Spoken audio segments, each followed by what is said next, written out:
एक बार की बात है। एक गांव में रमेश और मोहन नाम के दो भाई रहते थे। बड़े भाई का नाम रमेश तथा छोटे भाई का नाम मोहन था। रमेश की शादी हो चुकी थी। उसकी पत्नी का नाम हेमा था। हेमा बहुत ही कुटिल स्वभाव की थी। वह हमेशा अपने पति से मोहन की बुराई करती रहती थी, लेकिन मोहन बहुत ही अच्छे स्वभाव का था। वह हमेशा ज़रूरतमंद लोगों की मदद करता था। वह जंगल में रहने वाले एक साधु को रोज़ फल व सब्जियां देने जाता था। एक बार की बात है, गांव में कई महीने तक बारिश न होने के कारण खेतों में सूखा पड़ जाता है, जिसके कारण खेतों में कोई फसल नहीं हो पाती है। फसल न होने के कारण उनके घर में अनाज की तंगी हो जाती है। एक दिन रमेश की पत्नी रमेश से कहती है, हमारे पास अब अधिक अनाज नहीं बचा है, जो था वो खत्म हो चुका है। इतना ही अनाज बचा हुआ है। इतने अनाज में हम तीनों का गुजारा कैसे होगा? दूसरी फसल तैयार होने में अभी कई महीने लग जाएंगे। क्यों ना हम मोहन को अलग कर दें, जिससे हमारा गुजारा आराम से हो जाएगा।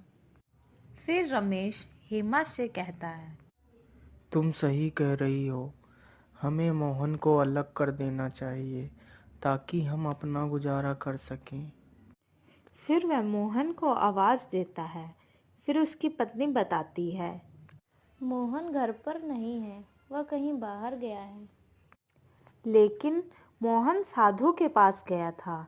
जब मोहन घर वापस लौटता है, तब घर पहुंचकर रमेश की पत्नी से कुछ खाने को मांगता है।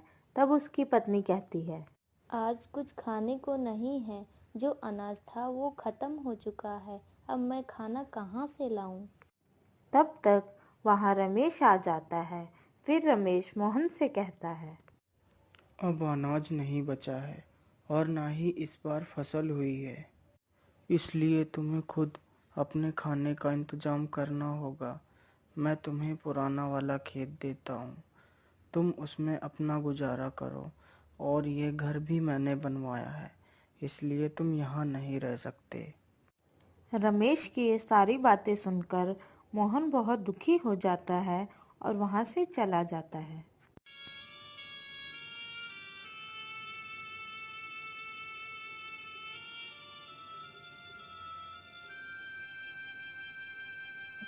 और साधु के पास पहुंचता है। फिर उसे सारी बात बताता है।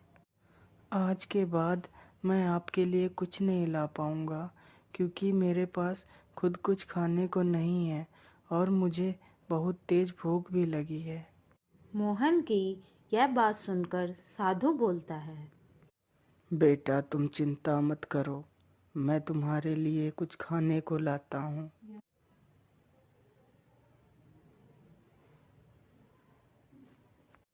फिर साधु उसे कुछ खाने को देता है और मोहन खाना खा लेता है। फिर साधु उसे एक जादुई घड़ा देता है और कहता है, बेटा, ये घड़ा लो। तुम इस घड़े के सामने अपनी जो भी इच्छा प्रकट करोगे वह पूरी हो जाएगी। लेकिन याद रखना, अगर इस घड़े के सामने अन्य व्यक्ति ने अपनी इच्छा प्रकट की तो उसकी मृत्यु हो जाएगी। ठीक है बाबा, मैं इस बात को याद रखूंगा। फिर मोहन वहां से घड़ा लेकर अपने खेत के पास पहुंचता है और घड़े से कहता है, हे जादुई घड़े, मेरे लिए एक घर बना दो। फिर घड़े के जादू से उसका बहुत सुंदर घर तैयार हो जाता है। ये देखकर वह बहुत खुश हो जाता है। फिर वह घर के अंदर जाता है।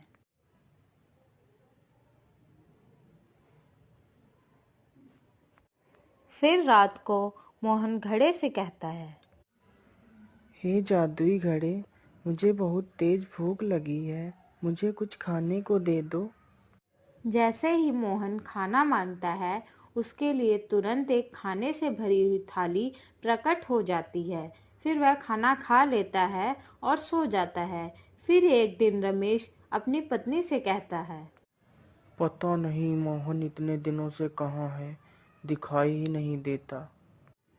फिर उसकी पत्नी कहती है, हमें क्या मतलब है, कहीं भी रहे। फिर एक दिन रमेश को गांव का एक व्यक्ति बताता है कि मोहन पुराने खेत में रहता है और उसने वहां एक बहुत अच्छा घर बनवा रखा है और वह बहुत अमीर हो गया है। यह सुनकर रमेश चौंक जाता है और वहां से चला जाता है। घर पहुंचकर अपनी पत्नी को सारी बात बताता है।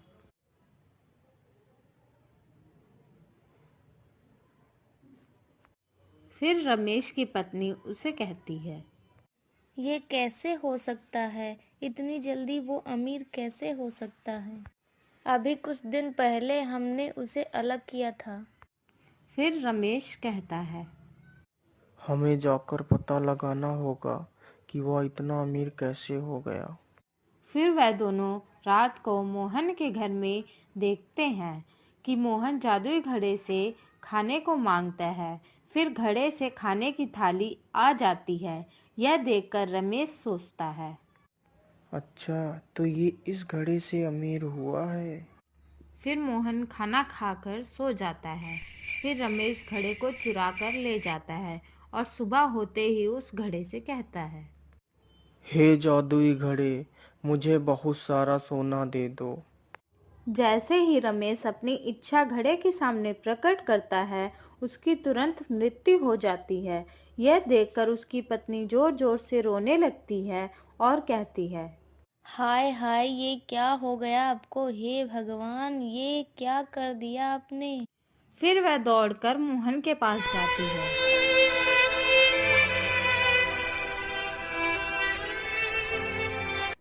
मोहन, ओ मोहन, सुनो।